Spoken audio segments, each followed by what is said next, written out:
ya tadi senang ya ngelihat Bu Tania sama Kak Sandi. Persiapannya itu Benar. Udah. Iya. Saya tahu diminta tolong untuk mengisi acara ini. Persiapannya itu tadi malam jam 7 malam.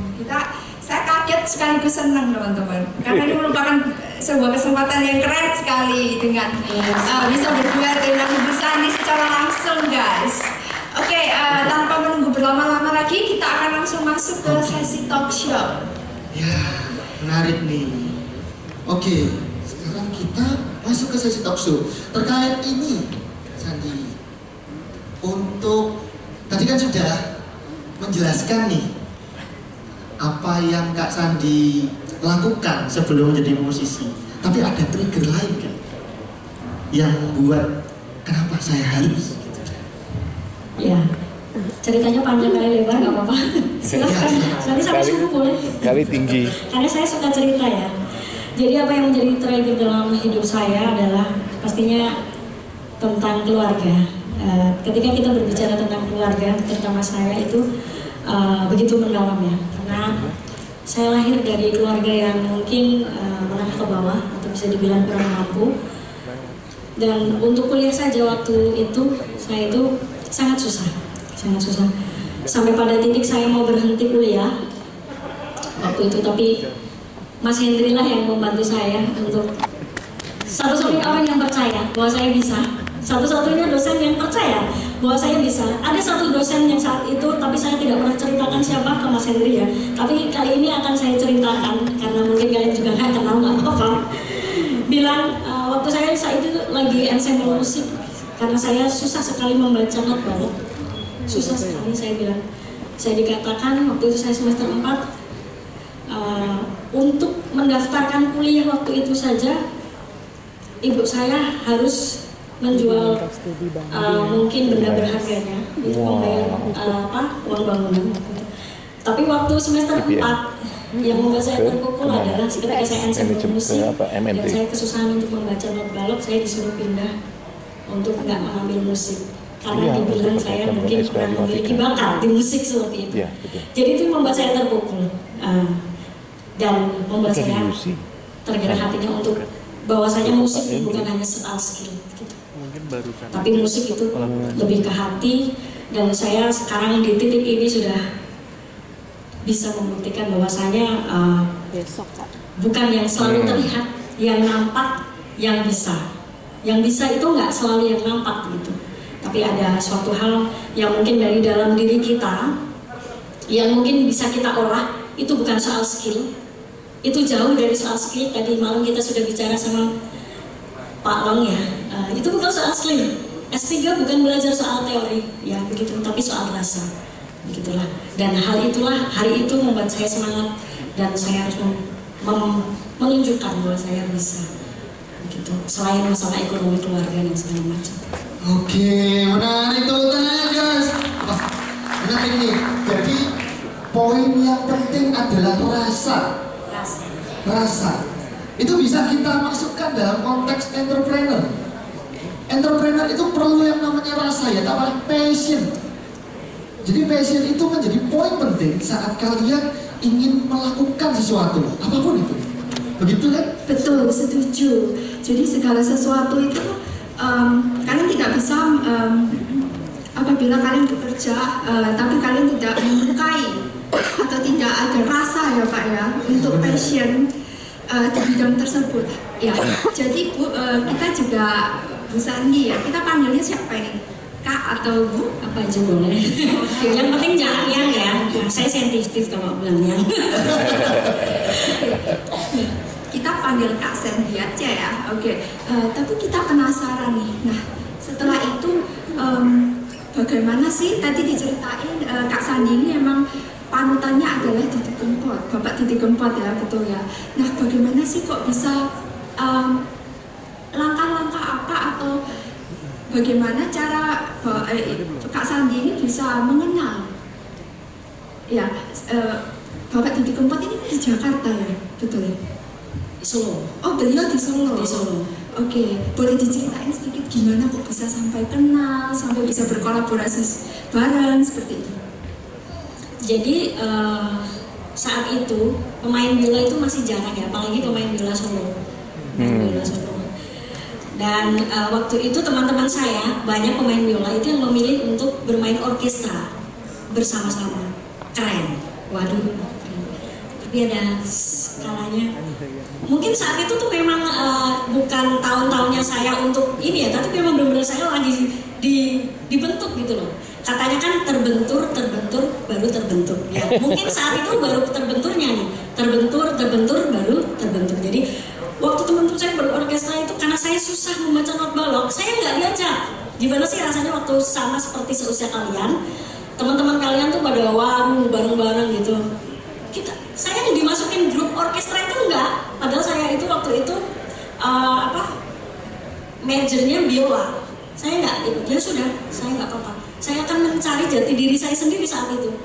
Kalau teman-teman saya ke kanan, saya akan menuju ke kiri sendiri. Kalau memang itu kalian ke kanan aja sendiri. Hanya karena itu saya terbentuk. Akhirnya saya berpikir, kalau saya nggak diajak, masa ya saya mau ikut-ikutan? Kalau memang secara kemampuan saya juga nggak mumpuni begitu. Ya sudah, saya ke kirian. Saya memilih biola solo.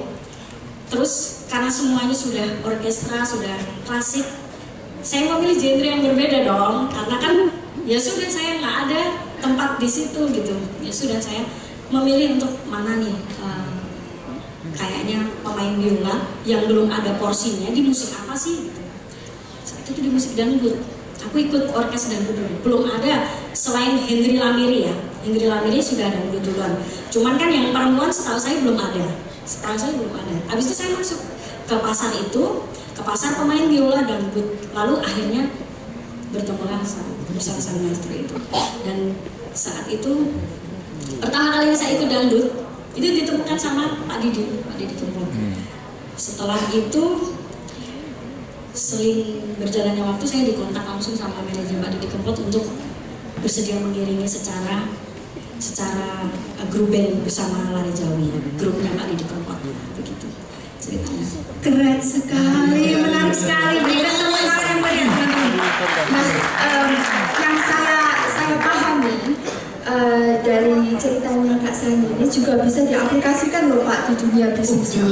Jelas. Apa tuh Pak? Yang namanya niat untuk mencari peluang. Betul. Jadi peluang itu perlu dicari. Jika kalian mengikuti yang namanya terus, oh ini sudah banyak nih. Kalau dalam bisnis namanya red ocean. Betul sekali. Red ocean ya. Nah, kalau kalian itu mencari yang red ocean, kalian akan yang namanya banting harga lah, kuat-kuatan kualitas lah, seperti itu. Saingannya udah banyak ya Pak ya. Banyak. Nah, jadinya sekarang mencari yang baru. Betul, it's okay guys to be different ya Bu ya. Ya seperti yang saya bilang tadi, kalau yang lain ke kanan kita boleh kok ke kiri, nggak ada salahnya, kanan kiri sama aja. Ya udah kita berpikir ke kirian aja lah, mencari peluang yang belum ada, ini yang penting, ini bukan lagi soal skill ya, tapi lebih pada peluang. Nantinya kalian kalau sudah lepas dari dunia perkuliahan, yang kalian cari di sana bukan lagi soal skill, tapi tentang peluang. Oke, menarik. Wah, dari situ itu bisa masuk ke pertanyaan selanjutnya. Pertanyaan selanjutnya itu, gimana Kak Sandy menjalankan bisnis sebagai musisi nih? Itu termasuk manajemen waktunya gimana, lalu keuangan dan pemasaran dirinya gimana itu? Sebelum saya punya manajer waktu itu, jadi kalau menjadi artis lokal itu kadang kan kita ada kelas-kelasnya begitu ya. Waktu saya menjadi kelas C itu ya kelas yang mungkin masih memanajeri diri sendiri, itu kita harus benar-benar disiplin. Karena kita bekerja untuk diri kita sendiri. Jadi dari segi waktu, dari segi kesehatan kita harus manage, apalagi dari segi keuangan. Jadi kita harus pintar-pintar memanage berapa sih persen yang kita harus sisihkan untuk kita mengembangkan personal branding, kita mengembangkan untuk mungkin modal berkolaborasi dengan artis lain mungkin, ya seperti itu ya. Jadinya kalau di tahap sekarang ini karena saya sudah ada manajer, jadi lebih mudah karena semuanya itu udah diatur sama saya punya manajer gitu. Menarik ya, benar. Keren sekali. Tapi kita juga penasaran nih, Kak Sandi. Gimana sih Kak Sandi ini memanfaatkan, sekarang kan eranya digitalisasi ya Kak ya. Sekarang ini gimana sih Kak Sandi bisa memanfaatkan platform-platform musik seperti YouTube atau Spotify seperti itu? Dan sebenarnya apa sih emang apa betul dari sana itu bagus untuk membranding diri atau untuk memulai sesuatu seperti itu? Sebetulnya di era digital ini kawan-kawan semua ya, jadi kita nggak perlu takut. Jadi semua itu memiliki peluang untuk viral. Semua itu memiliki peluang untuk bisa terkenal dengan cara instan sebetulnya. Dari media-media sosial yang sudah ada sekarang seperti YouTube, seperti mungkin TikTok dan Instagram dan yang lainnya ya. Jadi kita berlomba-lomba untuk menjadi kreatif, menjadi personal yang tidak mudah putus asa. Misalkan ini kita bikin konten seperti ini kok nggak laku di pasar, kita ganti terus menerus sampai pada di titik satu viral. Itu cukup nanti kita ke depan buat kita modal untuk kita bikin apa aja tuh diminati sama masyarakat. Cukup satu aja viral sebetulnya untuk saat ini. Kita misal bikin konten satu viral di TikTok atau mungkin di YouTube, udah nanti kita jalannya lebih enak. Kalian tahu mungkin yang Fuji, kalian tahu ya TikTokers Fuji, kita lihat satu aja cukup viral. Atau mungkin Gilda Sahid yang mungkin kalian tahu lagu-lagu Jawanya, kan cuma punya satu lagu. Berbeda dengan musisi-musisi yang lain yang seperti Noah, mereka itu dulunya harus bikin album, itu pun berpikirnya bertahun-tahun baru rilis. Itu pun bikinnya harus satu album 12 lagu. Itu pun yang mungkin yang diminati cuma satu lagu, lalu padanya dilupakan. Kalau sekarang enggak, satu lagu aja, cukup satu karya bikin kalian viral, kalian bisa nanti cepat naiknya begitu. Jadi hebatnya media sosial untuk milenial saat sekarang ini. Wow, menarik banget nih, tepuk tangan guys. Jadi posisinya itu media sosial sangat membantu itu namanya branding. Betul, kalian ini harus sangat bersyukur karena kalian hidup di era digital ya Kak Sandi ya. Sangat mudah untuk memamerkan istilahnya segala potensi yang kalian miliki.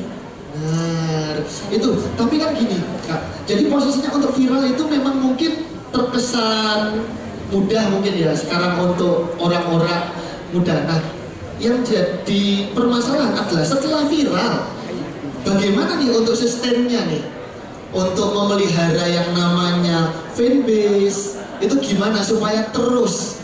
Ya.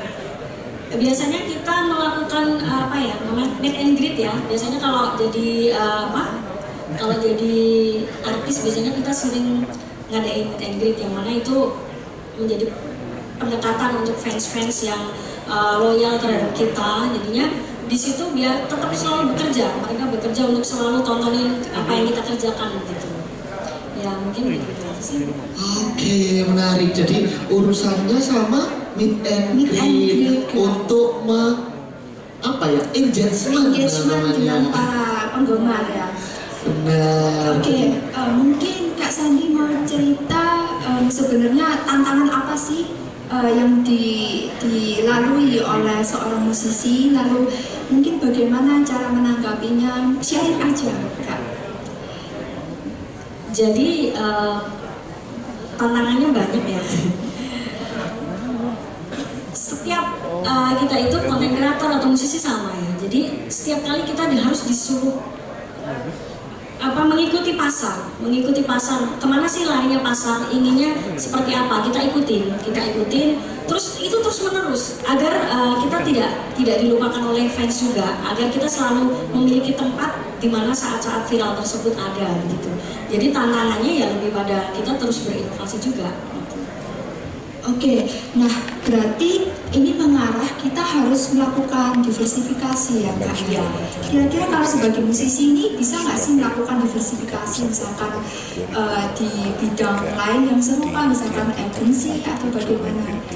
Biasanya kalau musisi kita ini mengarahnya ke fashion ya.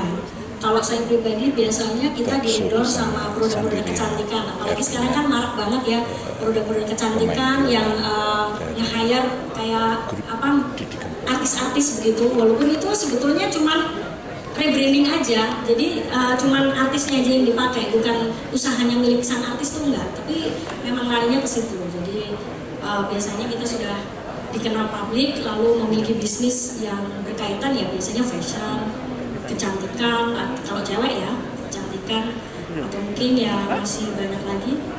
Mungkin ada acting juga, mungkin seperti Bunga Citra Lestari gitu. Oke, menarik. Jadi posisinya itu memang diversifikasi ke hal yang lain ya, benar.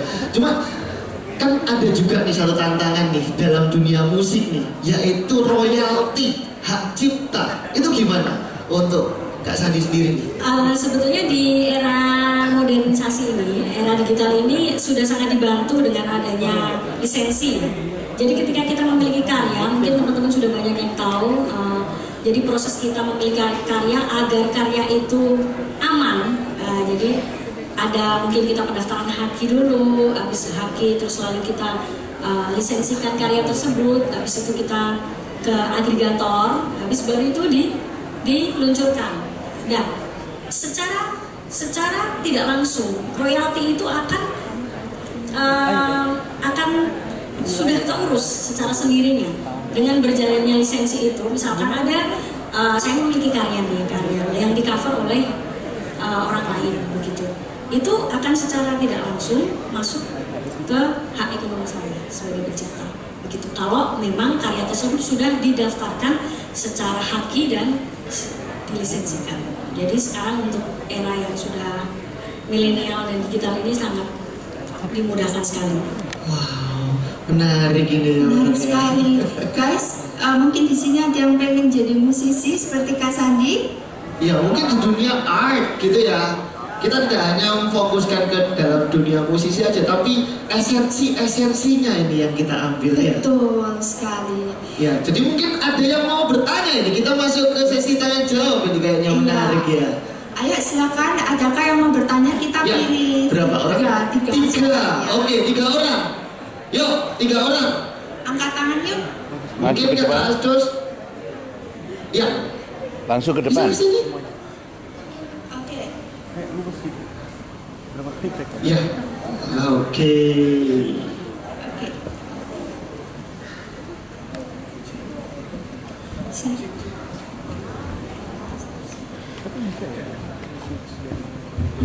Oke. Nama, kelas, gitu.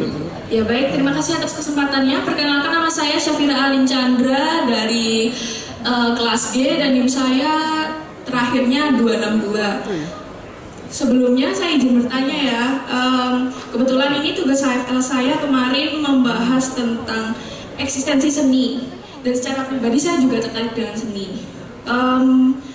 Bisnis atau pekerjaan di bidang seni itu kan selalu butuh pembaruan dan juga pengembangan. Apa sih yang harus dilakukan kalau ada pembaruan, butuh pembaruan dalam waktu dekat dan posisinya kepepet, sementara otaknya atau masih belum ada ide gitu. Kira-kira gimana ya solusinya? Baik, kita berarti pembaharuan yang bukan soal genre musik ya di sini ya, kita bicara soal musik ya. Jadi biasanya kalau musisi-musisi sekarang ini kan modelnya kolaborasi. Ya, jadi kita bisa mengajak mungkin konten kreator lain atau mungkin musisi lain untuk berkolaborasi, bertukar ide. Jadi kolaborasi ini diuntungkan oleh dua belah pihak. Jadi misalkan yang satu punya platform yang sudah besar mungkin, yang satu punya konten, jadi mereka win-win solution. Jadi kayak menukar ide aja. Jadi misalkan yuk kamu masuk ke sini karena saya juga udah lagi buntu nih idenya, kamu punya lagu, mainin aja di tempat saya gitu. Biasanya yang dilakukan musisi saat ini melakukan kolaborasi dengan musisi lain gitu. Oke, emang sekarang ini zamannya kolaborasi ya guys ya. Jadi agak sulit kalau kita memang mau berdiri sendiri. Kalau untuk saat ini, karena memang kompetitornya itu memang sekarang kita hidup di zaman yang mau ngapain aja kayaknya sudah ada ya. Sudah ada. Ya. Betul. Jadi kita harus bisa memanfaatkan networking kita dan saling berkolaborasi. Ya. Oke, silahkan ke pertanyaan selanjutnya. Perkenalkan, nama saya Farel Farizal Antoni Bahtiar. NIM saya belakangnya 113. Pertama-tama agak basa-basi Kak Sandi. Terima kasih karena Kak Sandi main di sini, saya menjadi melihat lagu yang dari Old Didi Kempot dari anunya langsung. Karena konser terakhir saya tuh nggak datang. Oh, terus yang ditanyakan? Terus yang ingin saya tanyakan gini, Kan kalau semua orang kan maunya ke kanan. Nah, terus kalau kita coba jalur kiri, tapi jalur kiri kan pasti berat. Nah, cara bertahan di jalur kiri dan konsisten itu bagaimana? Yang pertama harus yakin akan kemampuan kita bahwa kita bisa, walaupun kita diremehkan dengan semua orang. Yang pertama harus yakin. Yang kedua, jangan mudah putus asa. Karena berpikirnya seperti ini. Ketika kamu mau pengen menjadi istimewa, kalau teman-temanmu semua ke kanan dan kamu pengen istimewa, kamu akan harus mengalahkan banyak orang dulu. Tapi kalau kamu ke kiri, kamu cukup mengalahkan diri kamu sendiri. Dengan apa? Dengan disiplin. Dengan disiplin, pantang menyerah, dan tetap semangat optimis. Jadi hal yang pertama yang kita punya adalah harus optimis. Jangan mudah dipatahkan semangatnya oleh orang lain. Harus gitu. Itu ya. Sudah cukup? Atau mungkin sepertinya wajahnya masih bertanya-tanya nih. Silakan tanya aja. Sampai subuh saya di sini. Wis mantun, Mbak. Lah itu orang Jawa ini. Tepuk tangan yang meriah dulu dong. Wah, ini cuma bilang doang. Oke, menarik tuh. Jadi ada 2 pertanyaan itu tadi. Iya, tidak semua kampus loh bisa bawa Kak Sandi ke sini ya, Kak Sandi ya, betul ya. Jadi semua kampus jadi. Semestinya kalian ini berbahagia karena kita mendapatkan privilege untuk bisa ngobrol dengan Kak Sandi secara langsung. Oke, kita penasaran. Penasaran bener. Untuk ini nih, Kak Sandi. Jadi apa hal yang paling berkesan nih saat Kak Sandi itu bermain bareng dengan Pak Didi Kempot, atau mungkin setelah beliau sekarang sudah tiada, apa yang akan dilakukan Kak Sandi seterusnya seperti itu? Ya, sebelumnya biar nggak ngantuk kita ngobrol bareng dong. Ya, di sini ada yang pernah nggak merasa kok saya tertinggal ya dari teman-teman saya? Ada nggak? Insecure. Bukan insinyur ya. Insecure, ada nggak sih? Yang kalau tidur malam gitu sampai nggak bisa tidur, kok aku nggak bisa ya kayak dia ya? Kok aku bodoh ya? Kok aku kurang begini ya? Kok kurang beruntung ya? Kok dia enak ya? Selalu membanding-bandingkan terus dengan orang lain. Ada di sini? Hah? Ada nih pojok sana, ada juga yang di atas sana. Itu biasanya kalau saya boleh tahu masalahnya kenapa nggak boleh dong naik turun ke sini, saya bisa ngobrol. Nggak apa-apa atau naiknya dituruh di atas itu. Nggak apa-apa, kita sharing aja cerita-cerita. Boleh dong? Ayo sini. Ya, atau mungkin ada yang mau sharing yang lain? Boleh? Ada tadi yang mau ada, yang mana? Tadi yang bilang ada siapa ya? Ini yang pakai kerudung nih mbaknya. Minta tolong dong, lainnya boleh nggak apa-apa, bisa sharing aja. Yang atasnya mbak, yang atas. Ya, gimana? Gak apa-apa nih masih ini, I can see. Atau mungkin ada yang lain yang mau cerita tentang kesedihannya, boleh loh, boleh curhat di sini. Yang pakai masker, boleh sini, Mas ini aja. Nah, ini, oke. Aman mbak? Udah disuruh kayak cacar air ya, suntik cacar air, udah nggak mau. Ya. Boleh dong cerita di sini, nggak apa-apa kita santai aja. Silakan duduk aja nggak apa-apa. Duduk yuk. Oke. Nggak apa-apa, duduk sini. Yuk. Nah, mau cerita. Boleh dibuka maskernya kita cerita atau gitu aja? Boleh pakai mic. Saya sebenarnya kalau disuruh cerita kurang, tapi kalau kakak kasih pertanyaan itu nggak bisa menjawab. Oh gitu, boleh. Saya kasih pertanyaan. Satu tambah satu? Itu dulu santai. Oke. Pernah nggak kamu nggak bisa tidur? Pernah. Nggak pernah bisa tidur layaknya orang-orang normal? Tidurnya malam terus? Beberapa kali. Apa yang dipikirkan? Kayak mama saya kan merantau. Jadi kayak permasalahan orang merantau pada umumnya ya kita di sini nggak punya siapa-siapa. Saya working sendiri. Nanti kalau saya sakit gimana? Kalau saya kesulitan dengan tugas gimana? Kalau saya diapa-apain gimana? di sini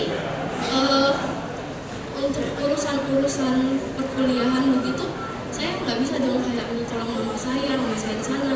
Dan kalau untuk cerita pun tidak mungkin saya langsung telepon mama saya karena saya tahu juga mama saya di sana juga ada kerjaan, ada pikirannya sendiri gimana. Nggak mungkin saya mengubah pikiran mama saya lagi dan keluarga saya yang lain. Lalu yang jadi beban bagaimana tentang kehidupan saya ke depan gitu ya, atau apa merasa terancam untuk saat ini nggak ada kawan atau bagaimana? Merasa insecure dengan kawan-kawan yang ada di sekitar? Iya, beberapa kali. Karena kalau di sini saya lihat rata-rata teman saya kayak mungkin ada kendaraan, saya nggak ada kayak gitu. Terus kayak untuk penugasan nilai-nilai saya kayak sering khawatir ini kalau nggak lulus nih ngulang, kalau ngulang berarti biaya lagi gitu. Oke, jadi kita bisa tarik kesimpulan ya. Jadi saya pernah ada di posisi kamu, siapa namanya tadi? Agatha. Jadi serba bingung, serba nanti gimana ya ke depan. Sangat takut berpikir tentang masa depan dan mengkhawatirkan masa depan nanti gimana yang pada akhirnya membuat pusing untuk saat ini ya. Tapi kamu nggak perlu takut, yang penting kamu jalanin aja, terus tetap optimis, tetap pede. Apapun yang terjadi kamu spesial daripada yang lain karena kamu memiliki perbedaan ya. Mungkin kamu diuji saat ini, makanya mungkin kamu dalam fase yang terbentur tadi, terbentur, baru terbentur di situ. Jadi kamu akan bisa menghargai kedepannya, menghargai tentang waktu, menghargai tentang jerih payah kamu sekarang ini karena kamu merasa ini kamu perjuangan nih, kamu harus sendirian di sini berjuang karena orang tua kamu di perantauan ya nggak? Ya, jadi kamu harus jadi. Dari alasan itu kamu harus jadi dan jangan mengecewakan orang tua kamu. Makanya kamu duduk di sini, kamu adalah harapan dari orang tua kamu. Ya. Jadi kamu nggak boleh lagi terlalu banyak pikiran dan terlalu mengkhawatirkan masa depan karena masa depan sedang kamu bangun saat ini. Boleh bertanya? Silakan. Kalau itu kan kepikiran. Cara supaya nggak kepikiran gimana sih? Karena itu kan bukan berpikir kalau gitu. Caranya agar nggak berpikiran ya kamu cari kesibukan lain mungkin yang lebih positif gitu. Jadi jangan sering bengong. Saat itu jangan sering bengong. Atau mungkin dulu saya sedikit cerita. Jadi waktu saya mau putus sekolah di Universitas Kristen Satya Wacana di KSU Salatiga itu saya bengong, sering bengong juga. Pada akhirnya Mas Hendri ngajak saya bekerja di tempat dia punya bisnis di daerah Simpang 5. Itu ada kayak restoran steak gitu. Saya bagian mencuci hotpot dan itu saya lakukan hanya untuk biar saya juga nggak bengong juga dan melakukan hal yang positif karena di situ nanti aku juga bakal dapat penghasilan yang nantinya bisa buat bayar sekolah gitu. Jadi memang kita semua pasti pernah di posisi seperti itu ya, betul ya.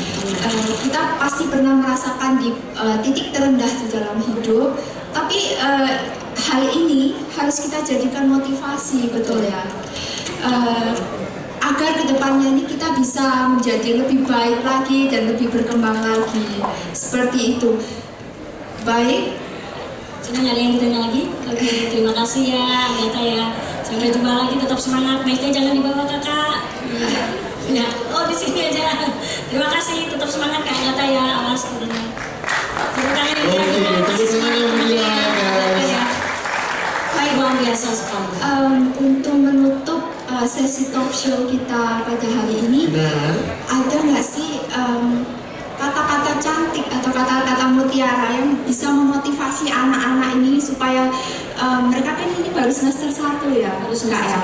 Jadi supaya mereka ini menjadi lebih semangat lagi dan mungkin tidak menjadi insecure dan menjadi lebih positif seperti itu. Baik, pesan saya jangan sering-sering buka media sosial ya. Pokoknya sering-sering belajar aja, buka-buka buku. baca buku yang penting ya, karena media sosial adalah over information. Jadi kalian sering pusing karena kalian sering TikTok lihat kehidupan orang yang mungkin bisa menjadi pembanding diri kita. Kok aku cuma gini-gini aja. Sebenarnya itu nggak begitu perlu. Bolehlah kalian buka media sosial mungkin 1 jam dalam sehari, 1 jam aja. Jadi nggak perlu berlarut-larut ke situ. Dan yang kedua, tetap semangat, tetap optimis, jangan mudah menyerah pastinya. Kalian generasi milenial, semua jalan, semua kesuksesan ada di tangan kalian. Semua jalan, semua akses sekarang sangat mudah untuk diakses, untuk dikontrol gitu. Jadi kesuksesan itu ada di tangan kalian, bukan lagi ada di tangan orang tua atau mungkin di orang lain gitu. Oke, menarik. Oke, tepuk tangan yang meriah teman-teman. Ya, untuk sesi kali ini ya dengan Kak Sandi. Oke, kalau begitu kita bisa lanjut nih untuk Kak Harli. Mana Kak Harli nih? Kita kembalikan ke MC Kondang Oke, kita. yuk kita. Oke, terima kasih teman-teman. Kita tepuk tangan. Oke, kita masuk ke Kak Harli lagi. Kita komen MC. Yuk, terima kasih.